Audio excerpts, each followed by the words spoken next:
All right, can you hear me? Yeah, I got you now. Hey, Gary. Hey, how's it going? Good, man. Nice to talk to you. I'm sorry it takes forever. I'm on an Android, so you had to bear with me. You would think most people with a phone would have Zoom. No, no worries at all. No, I've come to realize that something you don't think about when you think about the tools that I use in my job now, day to day, aren't the tools everybody else uses. When I first started trucking, we did Zoom for your driver manager and stuff. And then once I left that company, I was like, I don't need that anymore. And then and now I did. Wish I would have kept it. Well, on the way home, I was just running through my head all the stories I might have. And I was like, I've got more stories than what I realized. Yeah, it doesn't Uh, take long to gather some stories and have some adventures. I mean, just starting out, that's just an adventure in and of itself. It's one thing yeah. to go through training or however you got a CDL. And then it's a hmm whole nother thing when you sit in the cab and go, "Whoa, wait, I got to do it all Yeah. for real?" Yeah. Like this is actually happening. They come flying at you as soon as you press the buttons in, right? You like start thinking of all the Oh yeah, things you should have asked. especially on the ELD. It's so much easier when you have someone sitting next to you, answer your every question, and then when you're actually out there, you're thrown into it. It seems like you go back, and if you had good training, it'll come back to you. But if you didn't, it's like you wish you would have asked more questions. Yeah, and one time passing through, basically mimicking your trainer or whatever, they walk you through an exercise or however Yeah, they go about it. he's done it 100 times, so you watch him. Yeah, basically, like you said, you mimic him while he's in the truck with you, and then when you're on your own and you have everything else going on in your head, it's like, oh man. Yeah, I used to uh, do that actually. This was back in 2011 probably is when I think when I started. When I got out of the truck for the last time, I took a job at PeopleNet, which is eventually got acquired by Trimble, and I was a project manager, so I go out to new trucking companies, usually small ones. I'd help teach their folks who were doing the installs how to do the installs properly and connect up all the cables when it was more complicated and there was a lot of cables to run to get the units all set up. mhm. Back to the various antennas in between the onboard computer and the display and all that stuff. I mean, now it's a lot of Bluetooth, so it's a lot less work, but then also it was training the drivers or train the trainer who was going to train the drivers and turn them loose. This was back before it was mandated. It was just a choice. People wanted it for tracking and messaging and all that stuff. I was born in the 90s, so I'm used to computers and stuff. I was in school, that's what we had. Whereas when I got into trucking and all these old school guys were still talking about how they used to run the paper log. I mean, I learned it in CDL school. Well, I'm sorry, more so with the first company I went with, Stevens. They showed us like an emergency thing where if your ELD went down, you have to know how to do this. And that was like my biggest fear. I have to go back to. I was like, that will be last resort. I'll call out to someone and hey, you got to help me. Uh, my first trainer was Stevens. I actually had to call him one time because it said it was recommended I switch to paper logs. I was like, man, you got to help me out. I'm freaking out here. He's like, hold on. He said, on the top left of your screen, is it still showing it's connected to the truck? I said, yes, sir. He's like, is it showing you're driving? Yes. He said, keep on going. Because basically you'd have to redo your whole week up to that point Right. on paper log. And I mean, I could do it. It was just in that moment, like, hold on, let me just stop everything and get readjusted. Whereas the other guys that had came from paper logs, they'd rather do that. But then again, with ELD, they say they prefer the ELD. It made life simpler.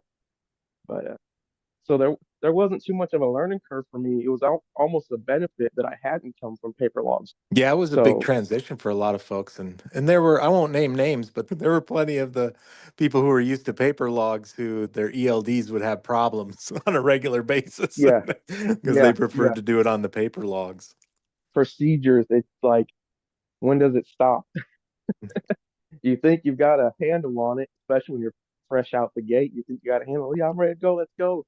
And then next thing you know, you're leaving the Stevens hub, and instead of making a right hand turn like you're supposed to make a left, right in front of the hub, and you're like, I'm getting fired right here.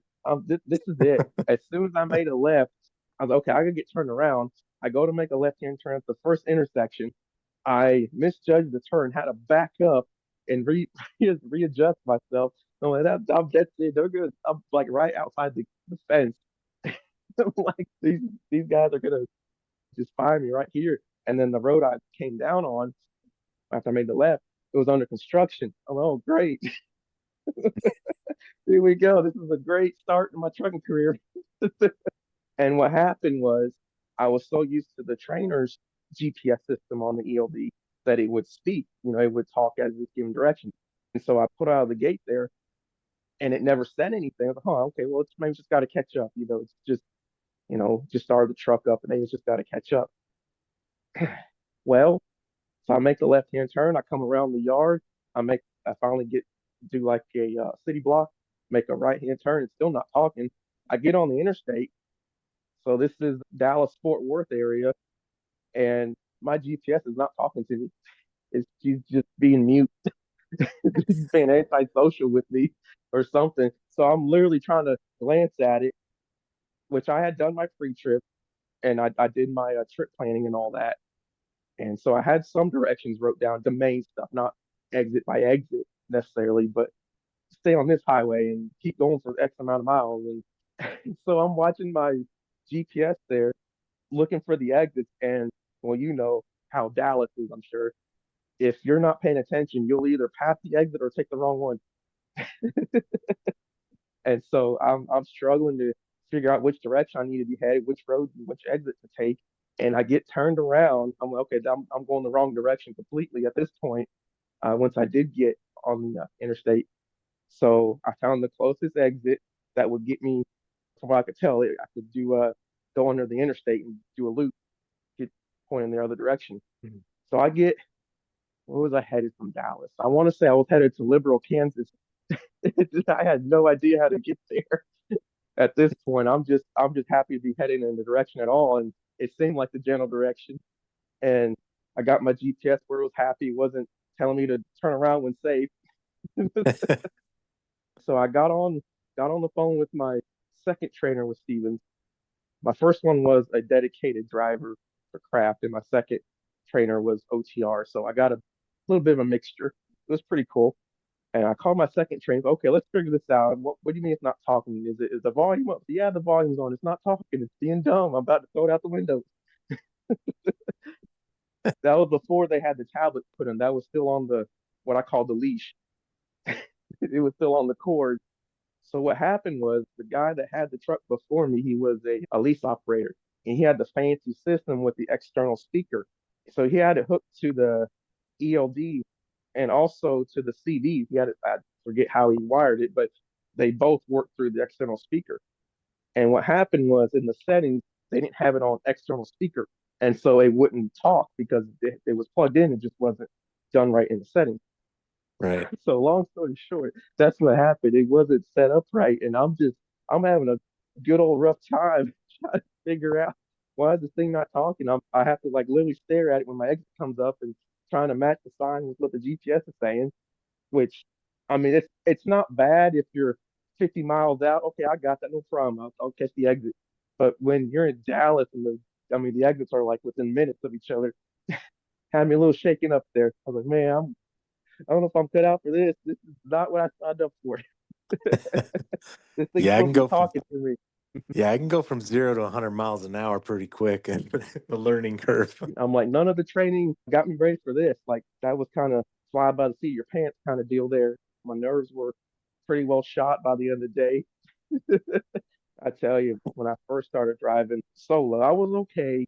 When I was with my trainers, they kind of helped keep me calm and stuff and settle my nerves just because there was someone else in the truck. When I got by myself, man, I was all jittery. If I missed an exit, I thought it was the end of the world. I'm gonna be 50 miles, 50 plus miles out of the way.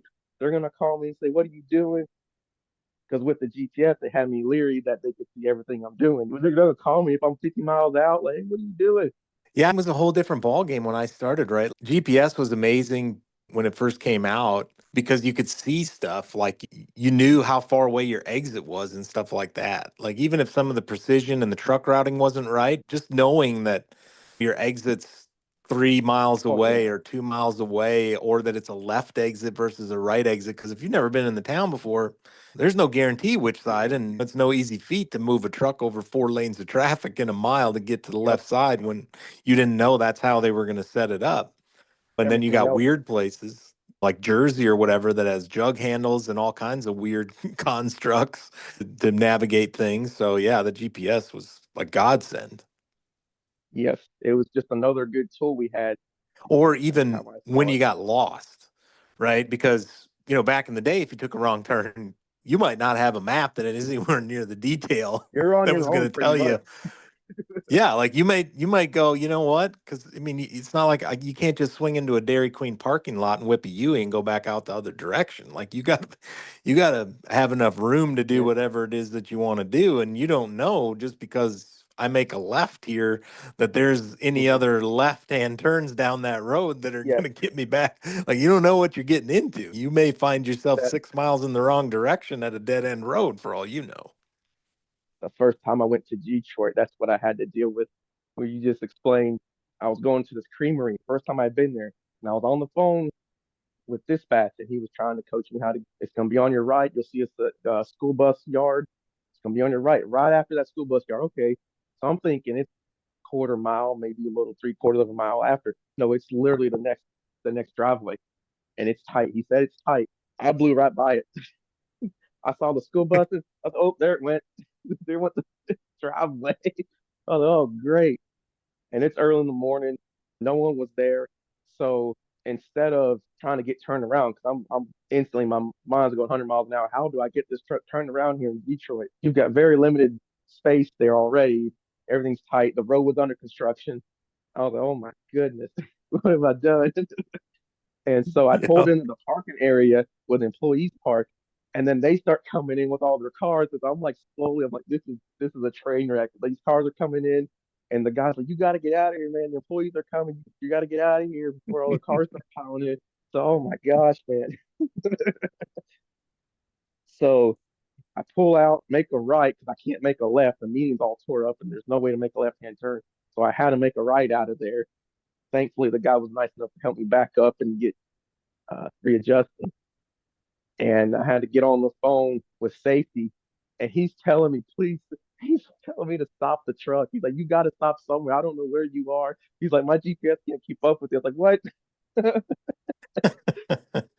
And the further I go, I'm getting into a residential area, and now my heart's just beating. I was like, oh goodness, I'm looking at all these houses and worried about low power lines and stuff. Oh, this is not going to be good. I passed a school. That's when you know you're in trouble when you pass a school in a little neighborhood. Yeah. And so finally, I hit a stop sign. Okay, he's like, okay, sit there for a minute. Let my computer catch up with you. I was like, I was not going that fast. He said, well, there was a lot of streets, and he finally basically had me do a big square basically to get back to where I should have been. And he got me in there. And after that, I went there. I want to say at least three more times after that, and I pretty much had it nailed down. You see the school buses, hit the brakes because you're gonna pass it real quick, and it was tight.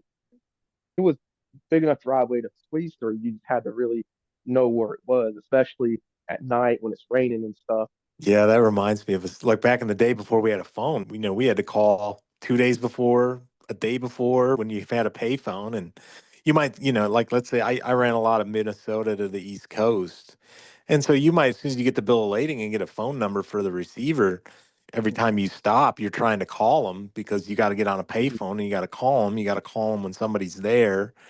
You had to start doing it because you might not get a hold of somebody for a day or 2 days, so you had to figure out some way to get the directions in there. We had an atlas, and the bigger cities, you had the more detailed street maps, the Hudson guides Mhm. to the various cities, and you just had to figure it out. And I remember one time I used to go deliver meat down in the Hunts Point meat market in New York City, and then we'd go pick up LTL freight back to Minnesota because it paid better than straight truckloads. And so That's crazy but I mean, then that you they end just up had the wandering around. You're not right, going like, you might have 5, 6 pickups in New York City and you have no idea where the low bridges are. Most people, like, if they're in the receiving or shipping area, like they can give you directions from the nearest interstate, but they can't tell you how to get from Queens to the Bronx. Um, right. the way you're going to end up coming. So I mean, it led to all kinds of adventures like that. I remember one time I got this one. It was two pallets. I about just said the heck with it, and didn't even go. But he gave me the directions, and I don't remember what it was. But anyway, the L train was there, so you got all these low overpasses, And the directions said, go down this street and then go under the L because that's high enough for you to get under, and then take a left. And for whatever reason in my mind, I kept driving around, and I couldn't find this stupid store. And so finally, I was about just to say the hell with it and just go to Jersey and be done with my pickups. And so Right. anyway, I ended up stopping in the middle of the street, grabbing, hit my flashers. I ended up walking into a store, and they let me use the phone to call this guy. I was ready to kill this guy. And then he said, read the directions back to me. And so I read the directions on my notepad back to him. And then I realized that whole time when I was supposed to be making a left, I'd been making a right. Oh, And so I was doing it wrong, and I was going off in this like I had scratches from trees up and down the side of my reefer unit, and I mean, it nice. was just I was ready to kill him, and then I realized I was the moron who kept making a right hand turn when I was. So then I did exactly what he said. I was right there. He was standing there waiting for me with my two pallets. I'm like, good lord. Well, he actually did something good there where he said to read it back to him. So instead of arguing of who's right, who's wrong, let's just start from square one and figure out where we went wrong. Yeah, That's a good dispatcher there. yeah. That was the receiver guy who did that. Oh, And it good. was a good thing, he calmed me down because he was a lot bigger than me, and it wouldn't have ended well if I'd have showed up mad. Uh, It's funny how we would get ourselves in a pickle and we'd be all like, I'm ready to quit. I'm ready to strangle someone. And we talk for a minute or two and we figure out what we need to do to fix it. But okay, the world's not ending. We can fix this. But you get in yeah, and I those mean, moments like, where you just don't know what to do. yeah, those moments. I mean, your biological responses go through the roof, like the Yeah. nerves and the anxiety and the fear, and you don't want to wreck something, you don't want to hurt anybody, Yep. you don't want to destroy somebody's parked car. Like when I was going down those residential streets in New York City, in some of the neighborhoods, you can park cars all the way around the corner. So I had to go down block upon block because the cars were parked all the way around the corner. Like you could barely make the turns with a pickup truck, let alone a semi truck. And I'm just going deeper and deeper, going, am I going to have to back up for two Hmm. miles between parked cars to get out of here? So, So I know I didn't touch on it yet. I got my license back in 21. I know not that very long ago. I went to Tampa truck driving school here in Florida. That's where I picked up my CDL from. Good course, good. I couldn't have asked for better instructors. They were awesome. I trained on an automatic because I knew the company I was going to, Stevens, had automatic. So I was like, well, if I ever need to do the manual, I can always come back and redo it. And, let me just get some miles under my feet a little bit and then see how it plays out. It's quite a story how I got my CDL, though. With the CDL school, you get 3 attempts to take the state exam. And after the third attempt, it'll be out of pocket. Like you have to go somewhere else other than that school, and it'll be out of pocket. So the first time I failed, the main instructor was shocked. He's like, Gary, I figured you would have passed it. Like you were one of my best students. And I was like, yeah, I know. He's like, I know what happened. You got in your head. I was like, yeah, I did. What happened was the alley doc just beat me up, man. I could not. I could do it all day with my eyes closed doing practice, and when it's time, someone's actually testing you on it. I didn't hit anything. It's where they had the cones on the outside, and basically I was hitting that invisible wall, and I just ran out of pull-ups. I could not. I tried one time to readjust and redo my approach to it, and I could not get it, and I was all in my head. I was like, "That's it. I'm not getting my CDL today. I don't know if I ever will." So that was the first time the 9 degree back got me. And then the second time I failed, it was I'm trying to think what it's called, the maneuver. It's where you pull forward and you shift your trailer over one lane to offset back. What happened was I literally pulled forward, did a little S thing, and back into the same lane. I lost where the cones was. And then after I knew I had failed, I talked to the tester, the state tester, and he's like, "You could have came to me like I've done one pull up, it will only count as one pull up, got out of the truck safely, and asked me which lane do I need to be in." He said, "I can't tell you how to do it, but I could have told you which lane to be in." I was like, "Oh man, you kidding me?" And then let's see. well, now the pressure's on, right? You got one shot Oh yeah, left. oh yeah. And then in the midst of all this, it's July now, and my birthday's in July, and my license is about to lapse. And the reason I didn't renew it, like anyone else, I'm gonna pass this flying colors the first time. So I said, no, I don't need to renew my license. It'll automatically renew. And the lady at the license place was like, yeah, all that'll update once you get your Class A's. You upgrade from your permit to your actual Class A. I said, all right, cool, then no worries. Well, in between my second and third attempt, my birthday rolled around. So not only do I have to retake the state test, maneuvers, driving, all that, I also had to retake my permit test. I was like, you gotta be kidding me, man. Oh, I was mad.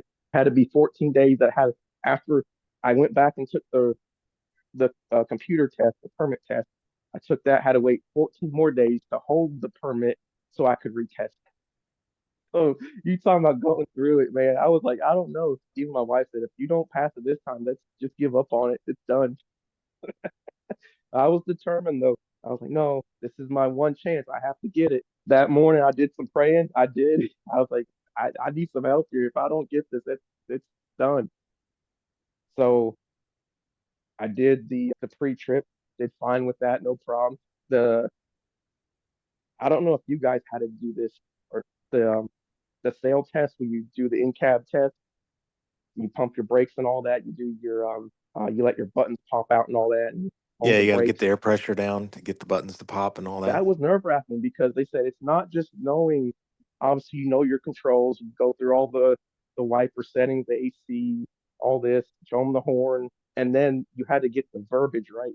They like that's what really gets a lot of people. They get tripped up on the words and they forget. I did the pre-trip inspection, and then I went on to do the maneuvers, did good, and took the road test. Was this after two attempts? This was the third attempt. I finally got to get on the road, which I did ask for a refresher course because it had been some time in between. I was like, let me do a refresher course just to make sure I'm good on the road. And I did fine. I pulled back into the yard, and they're like, congratulations, you passed. And I laid on that horn, about let all the air out of it. They were like, congratulations, you're a trucker. Oh man. And I do remember like my head's pounding, I'm all excited, and I remember something they said. One of their students actually failed. He passed the test. He pulled the brakes, was in the yard, and he jumped off the truck instead of doing the 3 points of contact and he failed. I was like, oh Jeez. my, so that's in my head. Do not do that. Do not be that guy. So yep. So that was back in 21. I drove for Stevens about 9 or 10 months. And so from there, I did some local driving, about 6 months, I guess it was.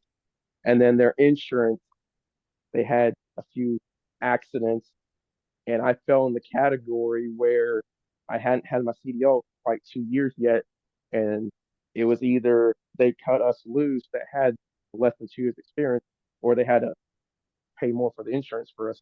And they weren't going to do that. So they kept me around as long as they could. But like I said, I had when I originally got my CDL, I had the automatic restriction. And then in between going from over the road to local, I had to get that restriction took off because they had manual trucks. They had one Mac that was automatic and that was it. And they're like, we can make this work for now, but eventually you're going to have to get that restriction off. And so I went back to the same CDL school and got the automatic restriction off, and I could drive a manual. What do you have Well, to do to get that? Do you just have to retake the road test in a manual truck? it's, it's the whole entire test again. Now you don't, I didn't have to retake my permit for a third time, just the pre-trip and everything. Oh, okay. Because it's different. They want to make sure you know about the shifter, basically. But thankfully, that local company I drove for, in between getting my that restriction took off, I was actually training in the truck with someone, and so I was already driving a manual just with the basically a trainer, and he would drive half the day, and then I drive the rest, and he give me pointers and stuff. And right off the bat, he showed me how to float the gears. He said, I'm going to show you how to float the gears, and I'm going to show you how to double clutch. And I learned both ways, which was great. By the time I went to take my test, though, I was used to floating the gears. And so I had to break myself for that. Right. Great. It just doesn't feel natural once you floated for a little bit. Like it's a whole extra step and it messes the whole thing up. Yeah. And For a lot of us, the first time we ever double clutched was on our exam. yeah, yeah. Yeah, I was always told that with the semi. The only time you ever use a clutch is to get it rolling. After that, get your foot away from it. Don't even need it. Yeah. I thought once I got my CDL or once I got the restriction off and could drive a manual, I thought, oh, I'm going to double clutch as, the rest of my career. As long as I'm driving a manual, I'll double clutch. I went out the window about halfway through the first day. Yeah. I was like, this is too much. That is way too much going on. It Good just way to felt more build up your natural. left leg muscles, but that's about it. I'm telling you, you get down in Miami and your leg just starts throbbing and shaking, and it's all you can do just hold it on the clutch. Like, no, I don't like this. It's a little bit different than a car clutch, that's for sure. It takes a little bit more, but I got pretty good at it. I could drive a 10 speed. That's all I've ever driven was a 10. I never got up into a 13, 15, or an 18. But actually, believe it or not, what really got me into it or interested in it, well, first my dad, he drove trucks in the 90s. I never got to see it, but I saw pictures and stuff, and so I thought I'd carry on the legacy. I found this game. It's called American Truck Simulator. You might be familiar with it. Might have heard of it. And you can do just about anything on there. You can play just as realistic as you like. And then I took it a step further and I made a virtual truck company that I have a few guys run with me. And so that started before I ever got my CDL. And it didn't make the decision for me to get it, but it's kind of like, in the background. Like I kind of learned on the game. I know you can use some of it in real world, but some of it's not as like the feel of the shifter. You're not going to feel the vibration of the engine and the shifter and the pedals and stuff's going to feel a little different. So that's kind of what I do as a hobby here and there.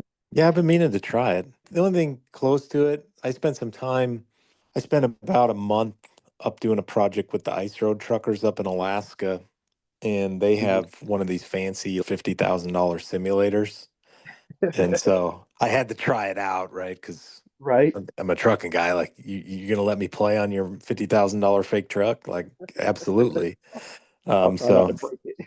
yeah, so I drove on it, and then they simulate the conditions from the ice roads, like bad conditions. I mean, I jackknifed it on the first hill, Right. because there's no feel to it. You don't feel the weight, you don't feel any of the momentum or anything around you. So, Hmm. like, I don't. I mean, I was like, well, that was interesting, but I don't know if I was good at this. I'm not sure how what would actually translate to driving a real truck. But yeah, interesting and fun, entertaining. Yeah, yeah, for sure. Uh, it's come a long ways. My setup's not $50,000 by no means, but I've got probably close to 2,000 wrapped in mine between the computer and all the steering wheel, the pedals, the shifter. Which the shifter you start off with a base shifter like I think a 6 speed, and then you get the adapter to make it like an Eaton shifter on top. That's pretty cool. You're gonna have to send me some But pictures of this setup. I gotta see this. I can I can definitely do that. So you've actually got the range. You flip it up. You've got the splitter on the side there. And mine, I actually the newest version I've got updating my shifter. It's actually got the Jake on the side now. Nice. So you're downshifting, and you pop it off and you downshift again and hit it again. It's awesome. All right, you might have lured me in now. I was hoping I would. Uh, no, that could definitely be something we bring up every now and then. Get those veterans that have been out trucking and just to scratch that itch a little of over the road. It's got its downfalls, but it's an open world game, so you can play however you like. Yes, you pick your loads and stuff, and you travel the interstates, but it's so you can make it so realistic. Like you can actually pull over for your 30-minute break and park the truck, go grab a snack, and come back and go trucking again. It does do a simulated 10 hour, so it'll fast forward time like you slept 10 hours and stuff. It'll tell you, he'll start yawning, and then the screen goes black. Oh, I better pull over. I've done that before. It went black, and then next thing I know, I'm rolling off a mountain. Oh, not good. I hear the truck just making all kinds of bad noises. The steering wheel locks up. I can't do anything about it. Yeah, it's pretty cool. Well, how did you get in? We got to hear the story about the articulated dump truck. Okay, okay. So before I had my CDL, that's where I really started leaving the dead end jobs, just getting by, paying bills, and how long am I really going to stay here? I started getting construction, land development. Trying to think what year that would have been. I know I've got about 6 years before. I got my seat. I had about 5 or 6 years in it. I started helping to build their water treatment plants, is what they are. I started doing those projects around the area. And those, what I started on were 30-ton cats, 32-ish. And man, the first time I got on the job, one of the foremen was like, "I'd like to put you on one of those." I'm like, "I want nothing to do with it." It's big, looks like a monster truck. Like, I don't want nothing to do with it. It looks scary. He said, "Oh no, you're gonna do all right." I started there on a roller and a tractor, and I worked my way up into a dump truck and went from there. You sent me those pictures, and I mean, I hope my wife's not Now, listening to this because the first thing that I thought was I got to move to Florida and drive one of these things. They look like fun. we can make that happen. I have a passenger seat. Now, the one I'm in now is a 45-ton cat, and she's big. It's big. Like the tires, I have a Dodge Ram truck pickup. The tires are as tall as the roof. Nice. So you can imagine how that's the frame. The frame's about level with my truck, my pickup. So no, it's not one of the big earth movers that's 3 stories high. It's not quite that big, but it's a 45, and I believe the gross weight loaded is 165,000. Wow. So, I've made comments about that. People say, "Oh, I'm 80,000 pounds. It takes me forever to slow down. You got to be real careful." I was like, "That's cute. I'm twice the weight of you."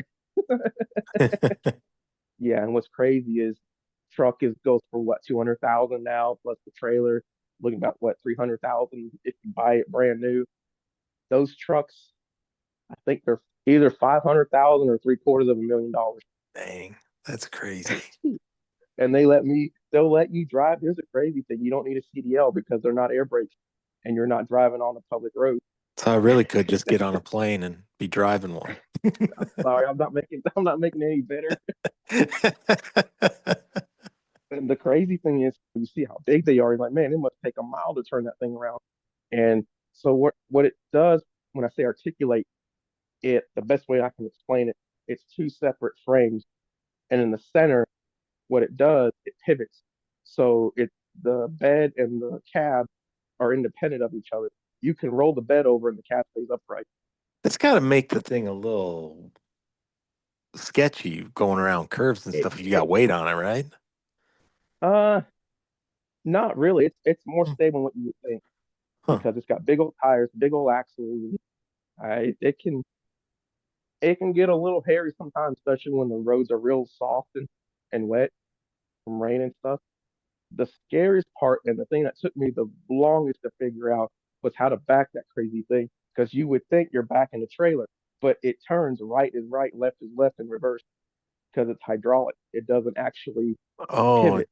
oh, interesting. So you turn the wheel right and you're going right. That'd throw your mind for a loop, right?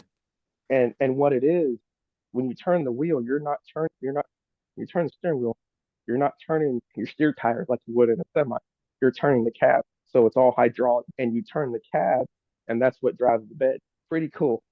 It is. It's. I'm just trying to process it in my head now. You're gonna have to take a video of all this. And then on top of that, if that's not cool enough, it's 6-wheel drive. Not all the time, but when you get in some really nasty stuff, it's bogs it down and stuff, it will lock in all six and she will pull. I mean, she will just dig herself to the ground if it's that bad. It's pretty cool. This is like a Let me giant think what else. amusement park. Yeah, pretty much. Like, oh, I'm going to drive my Tonka toy again. Yep. I'm trying to think what size engine it is. I know it's a cat. I believe it's a 17 liter. So, I think of the X15s. I thought those were the coolest. I love the way they sound. I love the way they perform. Love the X15. I'm like, well, that's cute. Your engine will fit inside of mine. It's crazy. But believe it or not, even though they're off-road trucks, they do take def, they do regen just like the semi, which don't I Really? have no idea. I have no That's idea why you're off-road, you're not even on the highway, who cares? Let it blow the soot. But well, I guess I'm sure when we can thank some politicians for that. they're quiet, you don't hear the jakes kick on. And what's cool is they do it automatically. It's not even on a pendulum like they used to be. When I first started driving them, the cats had a lever and it had one, two, three, and you would turn the I'm trying to think what it wasn't a dial. It was like a stick and you would turn it one, two, three or off. Now these newer trucks, they do it automatically. You start going down a little grade and you actually hear the stages kick in. which is nice. It's nice. I leave mine on automatic. You can turn it off. You can leave it set like on two. So as soon as you let off the throttle, it'll engage it. Or you have it on auto like I have it, and as you go down the grade, it'll kick on. I think the steepest grades we have there is, believe it or not, as flat as Florida is, where we dug and have ramps and stuff. We go between 10 and 12%. Now, I know that's pretty common, but you add the weight to it, and it's a different story. It's like, hold on, what you're how heavy? But Right. normally I'll keep mine about 20 miles an hour on the job site. They will get up to 34, 35, and it gets a little hairy because of the big tires. I mean, it doesn't sound that fast, but when you throw in how big the truck is and what it's able to hold, even do 30 is doing pretty good. Right. It's a 9 speed automatic. You just put it in drive and go. You are able to gear it down like you would a semi. Well, buddy, it's been great talking with you. I'm glad we got to talk on the phone and not just through comments and Facebook stuff. It's been great, man. I enjoy it and I plan on sticking with the channel. I think it's got a lot of potential. You're doing the right things. I actually appreciate what you're doing for the truckers out there, and even like people like me that were in it or out of it now. We can still share stories and have a few laughs. Yeah, it's a part of us, right? Forever. It it There's even no wiping it clean. It's the diesel fumes get in deep. Yes, yes. Once you get it, it gets in your blood. I mean, even me, like I'm not even on the interstates with our buddies, but I'm driving a articulated haul truck. It's a diesel. It's a big diesel. In a sense, I'm still trucking it up. That's right. Well, all right, brother. You take care, and we'll catch up again soon. You too, sir. Take care, Gary. Bye.